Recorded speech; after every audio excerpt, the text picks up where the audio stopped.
All right, so today we're diving deep into the world of Antoine Roll. Mm-hmm. A name you might not know right off the bat, but stick with us Yeah. because his story is pretty amazing. Yeah, it really is. We've got a bunch of different sources for this one. Yeah, we do. We've got some excerpts from a radio interview. Yeah. We've got things from his website. Yep. And then we even have some little snippets of things from some of his book pages online. I think this is going to be really fun. Yeah. I'm excited about this one. Yeah, I think it'll be really interesting. The goal here is to...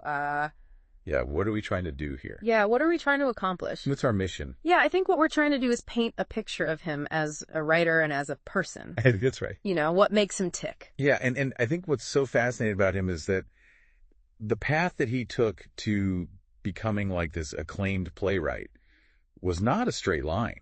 No. It wasn't a straight line at all. He took kind of a roundabout way to get there. Yeah, he's like this, he's like a chef that can take all these like disparate ingredients and then make this like amazing dish. Yeah, and all the ingredients work really well together, even though they seem like they should. Exactly. Yeah. Yeah, and so like the ingredients are like, he's got this deep love of history. Right. And then he's a ghostwriter for politicians. Right. For a long time. Yeah. And then he's also got this just attraction to the theater. Yeah. To playwriting.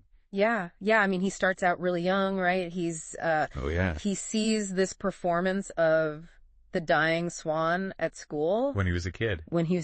And that was it. I know, it's incredible. And that was it. He was like, that's what I want to do. I want to do that. Yeah. It's just amazing to think about that happening, when you're so young. So powerful like that. And that's your direction for the rest of your life. Yeah, that image or that experience is so powerful. It just kind of sets your course. It sets the course. It sets your trajectory. Yeah. It's so crazy. Yeah, so that early thing, And he starts writing plays pretty early on, too, right? Oh, he's writing plays as a teenager. Wow. And he even, gets some encouragement from Jean Anouilh. Who's a pretty big deal. Yeah, Jean Anouilh is a huge deal in French theater. Yeah. But, there's a catch here. There's always a catch. He comes from a family that's, big on serious professions. Right, like a lot of families. Yeah, and so... Doctor, lawyer. Yeah, exactly. Yeah. So despite the fact that he is, just completely, captivated by theater, he ends up on this much more traditional academic path. Uh-huh. And goes to some really prestigious schools like Sciences Po. Yeah, which is not exactly known for its drama department. No, not at all. It's not really known for its theater. But here's where it gets interesting. Okay. So instead of, these years squashing his creative spirit. Squashing his soul. Yeah, totally. Yeah. They actually fuel his passion for history. Right. And for politics and the way that power works and the complexities of power. Right, and we see this in his writing too, right? Absolutely, yeah. Later on, he brings all of that. Yeah, you start to see those themes really emerging in his plays later on. And it just gives them this extra... This other layer. Yeah, a whole other layer of depth. Like a richness. Richness and intrigue. Yeah. Totally. It's like, it wasn't a detour at all. It was just part of his path. It's like part of the path. It's like he had to go that way. Yeah, it's like he had to go that way. To get where he needed to be. To get where he was going. It's interesting how life works like that sometimes. Yeah, it really is. Where you think you're going one way and then you end up somewhere else. And you end up exactly where you're supposed to be. Yeah. It's pretty great. So it's like those years, studying this and that. It was like gathering the raw materials. It's like gathering the raw material. That he needed. For later. For his writing. Yeah. And I think we also have to talk about his time as a ghostwriter. Oh, yeah. We can't forget about the ghostwriting. Because he was writing speeches for some pretty high-profile people. Yeah. I mean, imagine crafting speeches for people like Jérôme Monod. And Philippe Seguin. Yeah. Philippe Seguin. I mean, That's not just writing. These are not small potatoes. No. These are big-time political figures. Yeah. It's like you're in the trenches. Yeah. It's like verbal warfare. Totally. So that experience... It seems like that would be so different from writing a play. You would think so. Right? Yeah. But maybe... But I think it actually... Maybe it's not so different. Yeah. I think it actually taught him some really valuable lessons. Like what? About writing. Like how to be concise. Okay. How to be clear, how to rewrite. Right. Which I think is one of the most important things for any kind of writer. It's like he went to writer boot camp. It's like writer boot camp, exactly. Before he even got to the main stage. Exactly. And when he gets to the main stage, it's with this play, Le Caiman, Mm-hmm. which is a pretty big deal for him. Yeah, this is a big turning point for him. Yeah, this is where things kind of... Things take a turn. A big turn. And a lot of it has to do with the subject matter. Yeah, Luckhyman deals with Louis Althusser, Right. The philosopher. the philosopher who killed his wife. Right. So it's a story that is rife with, philosophical questions. Ethical questions. Yeah, big ethical questions. Yeah, and this is before Althusser's autobiography came out, right? Exactly. This is Where he talks about the whole thing. he premiered the play before the autobiography came out, Oh, wow. which revealed all these details. So he didn't have all the information. No, he didn't have all information. And yet the play kind of eerily echoes things that Althusser talks about in his book. Yeah, isn't that crazy? Yeah, it's almost like he intuitively... It's like he knew. Yeah, he knew what was going on. Or like he had such a good understanding of just the human condition Yeah. that he was able to kind of intuit what had happened. Right. It's a testament to his insight as a writer Yeah. and his ability to sort of see beyond the surface. And find that truth. Yeah, and tap into those deeper human truths. Wow. So he's got this knack for weaving history and these complex human dramas together. Right. But then there's another side of him. Uh-oh. What's that? He's not just a playwright. No. He's also a novelist. He's also a novelist. He writes novels too. I mean, come on, get out of here. And he goes so far as to call the novel the total art form. Yeah, he really appreciates the freedom and the scope that the novel offers. He's not content to just conquer one world. No, he's got to do it all. He's got to do it all. He's got to do it all. So it's interesting how he sees those two forms. Yeah. Not as competing, Right. but as like... Complementary. Yeah. Yeah, totally. You see a lot of the same themes. Like in his novels? Yeah, in his novels you see identity, power, these human relationships Just on a bigger canvas. on a much bigger canvas. Yeah, yeah. That's a great way to put it. So we're starting to get a sense of the breadth of his work here. Yeah, we are. I mean, this isn't just some guy who writes historical dramas. No. He's a storyteller. He's a storyteller. He's exploring different genres. He's pushing the boundaries. He's pushing his own boundaries. Yes. And I think one of the best examples of this is this play that he wrote about Good. Georges Feydeau, Okay, Georges Feydeau. called Terminus, Tarmas, all right. about the final years of Feydeau's life. Georges Feydeau, he was a master of French farce. Right, right. Known for these hilarious, Very funny. absurd comedies. Yeah, yeah. I mean, the guy was really funny. But Roald sees something more in Feydeau. Uh-huh. He sees this darker, more Bergman-esque layer to his work. Especially in his portrayal of, like, marital strife. Right, he's not just interested in the surface level humor. He's looking deeper. He's looking deeper. Yeah, he's drawn to the psychology of it. Exactly, the complexity, the lurking underneath the laughter. Yeah, so it's like he's making you think. Yeah. Even while you're laughing. Exactly. Which is pretty cool. Yeah, and I think that's what makes his work so compelling. Yeah. It's this blend of entertainment and deeper insight into the human condition. He's not afraid to make you think. No, he's not. And that's pretty awesome. Yeah, I like that. I like that about him, too. Me too. And that's what makes that play about Feydeau so interesting, Terminus. Yeah. Because he's got this play within a play. Right. So you have like Feydeau's real life, and then you also have the world of his plays. Right, right. And he kind of blends those two together. It's like he's holding up a mirror to Feydeau's own life. Yeah, yeah. Showing how the chaos and absurdity that he put on stage Right. was often a reflection of what was happening. Of his own life. Yeah. Yeah, and I think he's suggesting that even in the midst of all this laughter, Mm-hmm. there's this deeper truth lurking beneath the surface. Yeah, like a darkness. Yeah, like a darkness, a little bit of a shadow. Yeah. And that's that Bergman-esque element that we talked about. Right. It's that exploration of the human psyche. Yeah, like the shadows that exist even in this bright comedic light. Yeah, even in a comedy, there's still that darkness there. It makes you wonder if Roald sees himself in Feydeau a little bit. I think he does. Because they're both drawn to those complexities of human relationship. Uh-huh. And they're both driven to create even when they're facing all these personal struggles. Right. And I think by exploring Feydeau's life and work, Mm-hmm. he might also be kind of reflecting on his own artistic journey. Yeah. And this idea that art can be an escape from and a confrontation with Right. the darker aspects of ourselves and the world. Yeah, and you see that in Roth's work, too. Oh, totally. This willingness to confront those darker aspects. Yeah, he doesn't shy away from difficult topics. No, he doesn't. Like Luckhyman, for example. Yeah. I mean, not only does he tackle this incredibly tragic event, Right.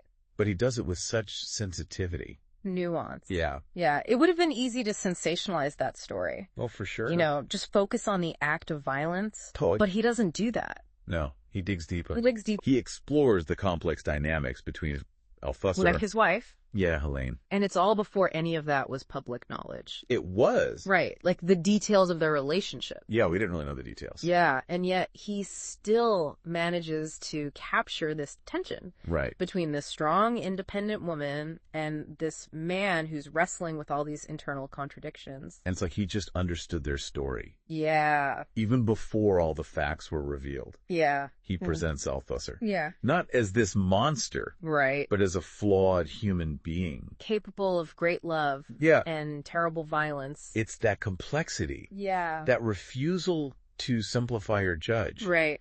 that makes his work so powerful. It's so powerful. He invites us to grapple with these uncomfortable truths. About human nature. Yeah, to see the shades of gray that Yeah. exist within each of us. Yeah. And it's not just Le Cayman. Right. Le Diable Rouge is another great Wait, example. about Cardinal Mazarin. Yes. So Mazarin, for people who don't know. He was kind of the power behind the throne. Yeah, the puppet master. During Louis XIV's like early reign, The early years. when Louis was still young. When he was a kid. Yeah, when he was a kid. Very much. And so he was this really shrewd political mastermind. Oh, yeah. Totally. Yeah. And what's interesting is that the play Uh-huh. focuses on this really tense moment Yes. in their relationship. Where Louis XIV falls in love with Mazarin's niece. Maria Mancini. Yeah, Marie Mancini. Talk about a conflict of interest. I know, right? Here you have this young king Uh-huh. who's head over heels in love with this woman. Who his mentor brought into the picture. Pretty much, yeah. And Mazarin's caught in the middle. Totally. Because does he prioritize like his family's ambition? Yeah. Or the stability of France? Right, because if Louis XIV marries Marie Mancini, It could throw everything into chaos. it could totally destabilize the country. Yeah. So he's in this impossible situation. It's like a recipe for drama. It's like Shakespearean almost.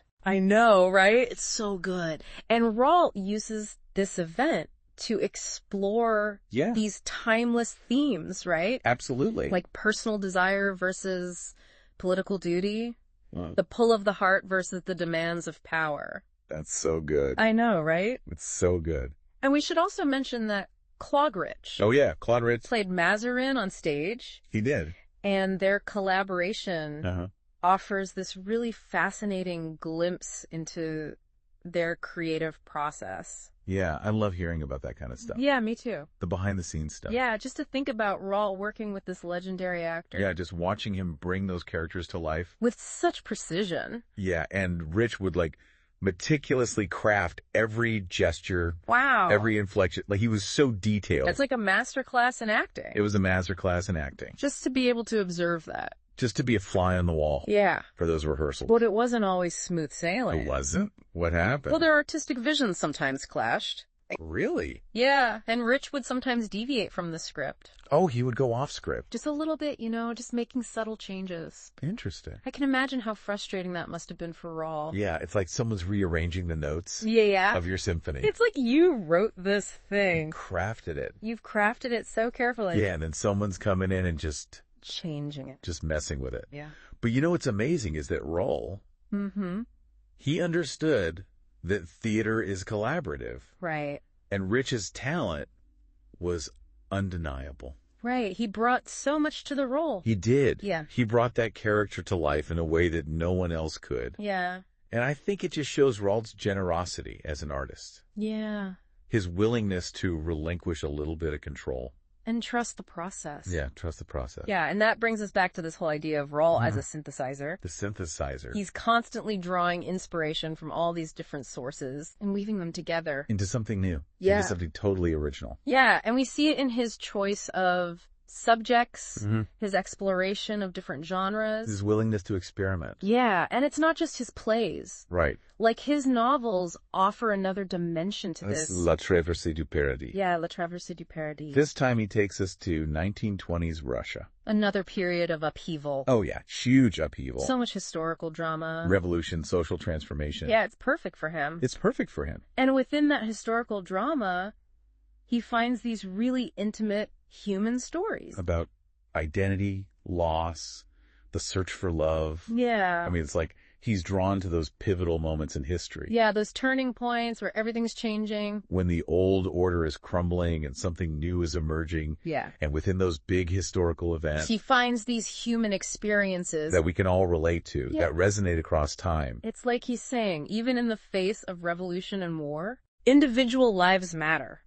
They do. These are the stories that connect us, That's right. that remind us of what it means to be human. Regardless of the circumstances. Yeah. And he does this by creating characters that are so richly drawn. Yeah. They're flawed. They make mistakes, They experience loss and heartbreak. but they also find grace, They do. resilience, They find connection. and it's that glimmer of hope, Yeah. that affirmation of the human spirit Yes. that makes his work so enduring. So powerful. Yeah, so powerful. And speaking of enduring, Uh-huh. Rault's fascination with history, Yeah. it's not just about revisiting the past. It's about understanding our present. Yeah, and maybe even glimpsing our future. Wow. It's pretty cool. That's a great point. Yeah. So he's not just a historical playwright or novelist. He's Right. like a cultural commentator. Exactly. Yeah. Using the stories of the past to illuminate the present. I like that. Me too. We've covered a lot of ground today. We- From his early fascination with theater, Mhm. his little detour through the world of politics, His accidental trip. his accidental trip through politics, Yeah. to his mastery of both playwriting and the novel. He does it all. He really does it all. That's amazing. And through it all, I see this belief in the power of stories. oh, totally. Yeah. Like, he understands that stories aren't just entertainment. They're how we make sense of the world. Yeah. How we connect with each other. Yeah, how we process our experiences. How we grapple with the big questions. Yeah. The big questions of life. And he doesn't shy away from those big questions. No, he doesn't. No, he invites us to wrestle with them right alongside his characters. Yeah. To confront that messy, complicated reality That's light. of human experience. That's what it's all about. And I think he challenges us to think critically. Yeah, to question our assumptions. Yeah. To see the world from different perspectives. Yeah. And maybe most importantly, he reminds us that even in the darkest of times, Uh-huh. there's always the possibility of hope. Of connection. Yeah. Of beauty. Yes. That's a good point. Thanks. It's that ability to find hope and beauty in the midst of all that darkness. You know what I mean? Yeah, I do. That really makes Rault stand out. Yeah, it's not just about showing the struggles, Right? but also showing that resilience. Yeah, and that kind of ties back to the whole... The synthesizer. Yeah, the synthesizer. Yeah, he's like a synthesizer of the human experience. Yeah, he brings all these different things together, right? The light and the dark. The joy, the sorrow. Yeah. It's all there. He doesn't shy away from any of it. No, he doesn't. He embraces it all. Yeah, and he weaves it together so beautifully. Like a tapestry. Yeah, like a really complex tapestry. Yeah. All these different threads. Or like a composer. Okay, yeah. Weaving together all these different melodies and harmonies. To create this rich soundscape. Yeah, a rich and complex musical piece Yeah, and each element is important. that all plays a role. It all contributes to the whole. Exactly. And I think that's really cool. And Yeah. just like a composer, Huh? Rault is so intentional with his craft. Oh, he's a craftsman for sure. Yeah, he's not just like throwing words on a page. No, He's choosing every word carefully. he's thinking about every sentence, Yeah. every paragraph, He's shaping it and refining it. until it's just right. And remember he talked about how Yeah. Jerome Monod, Yeah. one of the guys he wrote speeches for, One of the politicians, yeah. was just a relentless reviser He was. and really pushed him to hone his writing. to hone his writing. To Yeah. make it as sharp as possible. Yeah, it's like a blacksmith, right? Okay, yeah. Hammering away at a piece of metal. Shaping it, refining it. Yeah, until it becomes this like beautiful object. Yeah, and you see that dedication Yeah. in everything that Rault does. I think that's a good point. Thanks. So what does all this tell us about Antoine Rault? I think it tells us that he's not afraid of complex subjects. No, he's Whether it's the torment of a philosopher right. or the political machinations of a cardinal, Yeah. he dives right in. He's not afraid to get his hands dirty. No, he's not. And he does it with such depth and nuance. Yeah, he's not just telling a story. No, He's weaving together these historical events with these really personal stories. And those stories resonate Yeah, they do. across time. Across cultures. Yeah. And I think what really impressed me was his willingness to try all these different things. Yeah, he's not just a playwright, he's a novelist. Like, yeah, he's a ghostwriter. He moves between those forms so easily. It's like he's constantly searching for new ways to tell a story. Yeah, new ways to express his ideas. New ways to connect. To connect with his audience. Yeah, and I think that's really inspiring. It is. It's a reminder that creativity is a journey. It's not a destination. It's not a destination. It's a lifelong process. Yeah, and anyone can go on that journey. Yeah, you don't have to be Antoine Rall. You don't have to be a famous playwright To be creative. to be creative. Yeah. You can find inspiration anywhere. And try new things. Experiment. Express yourself. Find your own voice. Yeah. And if you're listening to this and you're intrigued by Antoine Rall, Yeah? I encourage you to go check out his work. Dive in. Start with a play. Read a novel. Watch an interview. There's a whole world of stories waiting for you. And who knows, maybe you'll be inspired to start your own creative journey, That'd be awesome. to explore new forms of expression, To delve into history. to connect with the complexities of the human heart. It's all out there. It is. Just waiting to be discovered. You know, after spending all this time with Rall and his work, Yeah. I keep coming back to that fascination he has with history Uh-huh. and his ability to find those universal truths within it. Yeah. It makes me wonder if he were to write a play about today, Ooh, that's interesting. what would he focus on? Yeah, what would he choose?